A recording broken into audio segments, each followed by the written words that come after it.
لعيبه بتلمع وتختفي، وفي لعيبه بتسيب بصمه، لكن في نوع نادر جدا بتكتب اسمه في تاريخ نادي بحجم الاهلي بحروف من نار. النهارده في التاريخ اهلاوي هنحكي عن صخره الدفاع، الراجل اللي ما خافش من حد. وائل جمعه ابن قريه في الغربيه، ما بدأش بدري وما طلعش من ناشئين الاهلي، ولا طلع في اعلام، ولا اتقال عليه موهبه كبير، لكنه عمل اللي محدش عمل. بدأ حياته الكرويه في غزل المحل، مع اول لمحه بان اننا قدام لعيب مختلف.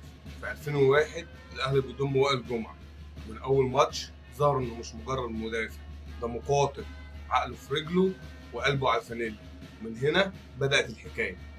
وائل جمعه لعب مع الجيل الذهبي للاهلي، جيل ابو تريكه وبركات ومتعب وحسام عاشور وشادي محمد، لكنه كان هو الاساس، الراجل اللي في قلب الدفاع. مفيش مهاجم بيعدي، مفيش كره بتعدي، مفيش لحظه تهاون.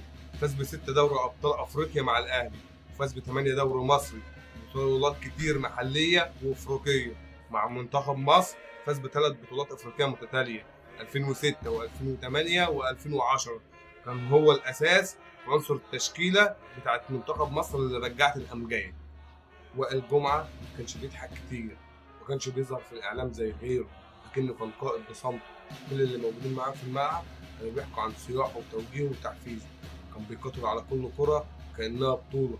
حتى بعد الاعتزال فضل اسمه رمز للانتماء والرجوله. ناس كتير قالت عليه الصخر، لكن الحقيقه وائل جمعه كان اكتر من الصخر، كان سور النادي الاهلي اللي محدش بيعديه.